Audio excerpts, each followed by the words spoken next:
Hi, my name is Alex and I'm going to be talking to you about how to rewire metabolism using broccoli. Basically it's my PhD. I'm only in my first year, so just a little bit of a background to me. I did 2 degrees in chemistry and DIT. The first was in biosciences and the other was in biomolecular sciences. And I've also done work placement down in Back Weston in the State Laboratory. So I've got a huge interest in nutrition, health benefits of food. I have just finished doing a diploma in sports nutrition, and so basically my supervisor just approached me after my 4-year project and was like, would you be interested in doing a project based in nutrition, and jumped on it. So by the end of this, I suppose I'll just go through what is heart disease and how I hope to treat it using a broccoli based product. I'm going to keep it quite basic because I know some of you may not have the scientific background, but if you have any questions, feel free to ask. So I'll give basically a summary of what I plan to do over the 4 years of my PhD.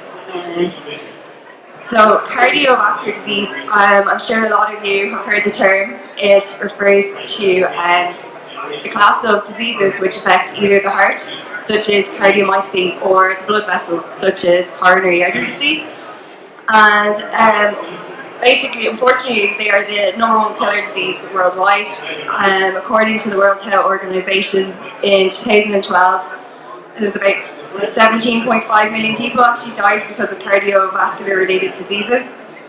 So just to explain briefly what they are, the underlying mechanism usually involves arteriosclerosis, which is a build-up of plaque in the walls of the arteries. And it's going to restrict the blood flow, and then basically if a blood clot forms, it can result in a heart attack or a stroke. So there's a huge number of risk factors. If you are obese, if you have high blood pressure, diabetes, again if you have a family history, typically later in life you'll be more prone, with men being more at risk than women. The good news though is that actually 90% of them are preventable by modifying lifestyle factors. So if you cut out alcohol, quit smoking, increase exercise. But most importantly, I suppose I want to talk to you about diet and healthy eating. So broccoli, I'm sure you're aware, is associated with a number of health benefits. It is rich in vitamin C, potassium, dietary fibre, and it's also a good source of glucophorone, which is the precursor to sulforaphane, which I'll be talking a little bit about. So sulforaphane is a cytochemical, and it reduces oxidative stress in the cells, and it's also an antioxidant and produces antioxidant proteins in the cell with protective effects against cardiovascular disease. And as well, it's a histone deacylase inhibitor. And very briefly, just means it promotes gene expression. I'll talk a little bit more about it in the next slide. But basically, because sulforaphane has all these great attributes, unfortunately it's actually a very minor component of broccoli. So there are two I suppose, solutions to overcome this. One would be to prepare fortified food, which contain a high level of the active ingredient. Or alternatively, broccoli shoots are known to contain up to 100 more times glucophorone, the sulforaphane precursor. Unfortunately though, they need to be eaten at 3 to 4 days of maturity. So going back, as I was saying, my project is related to nutraceuticals, but it's also strongly related to epigenetics. So very briefly, epigenetics is the study of changes, hereditary changes, but away from the DNA sequence, and they are facilitated by post-translational modifications. So I've got a number of them just listed up here: acylation, metylation, phosphorylation. But what I'm really interested in is the balance of acylation and deacylation.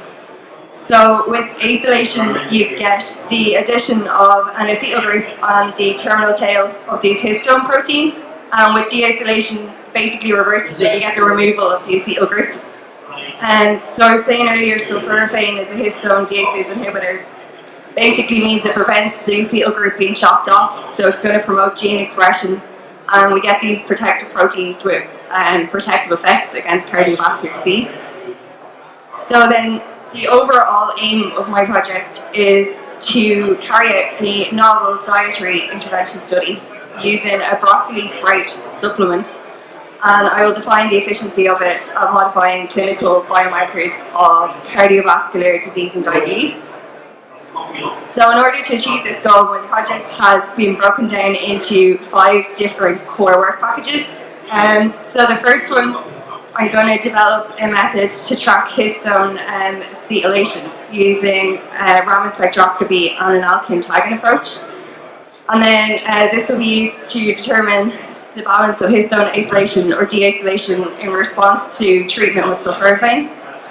So then the second work package, I will be taking about 300 swabs from volunteers, thinking possibly students and staff of DIT.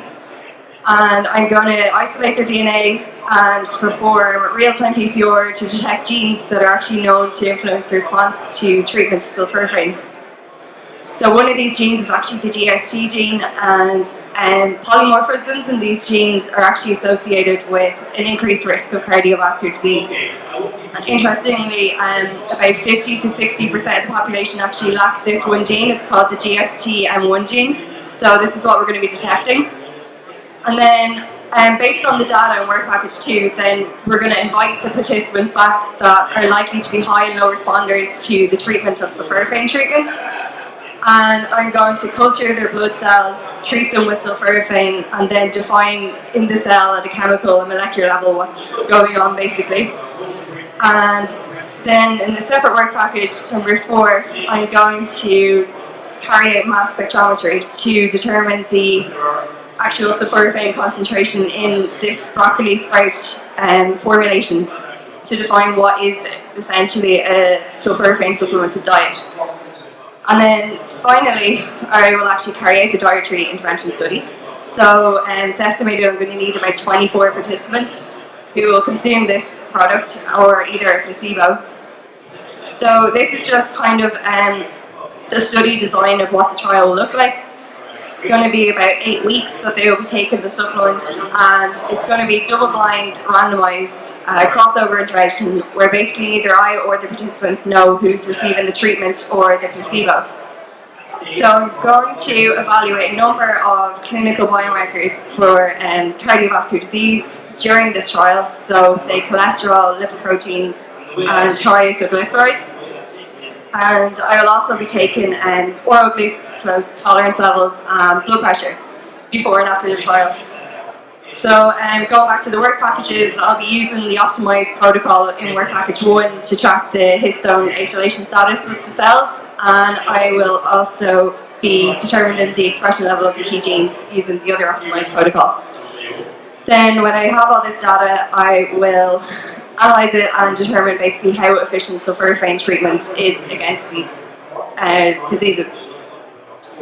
So in summary, cardiovascular disease represents about 15% of the total annual healthcare costs in Ireland, so it's huge amount of money goes into it. And what I plan to do is use sulforaphane as an epigenetic modulator to rewire metabolism. So studies have shown it is able to rewire metabolism, and it can lower glucose tolerance levels, it can lower lipids, increase in sensitivity to insulin. But however, all of these studies are basically in vitro and based on animal studies, so there's no studies to date that have identified the optimal consumption level in humans, which is what I aim to do. And then finally, so I have a few different people at the moment that I hope that I can get a broccoli supplement from, but ideally I want to get someone, an Irish company. So if anybody knows anybody and has any ideas, please send me any details. But it basically, if it's a tablet, powder, liquid, doesn't really matter, as long as it's ideal for the intervention. It's going to be about 8 weeks and be about 24 participants. So there's just my email address if anyone has any questions, you could ask now, and then I just threw in a few references if you want more scientific details of the project. Thank you. Anybody else?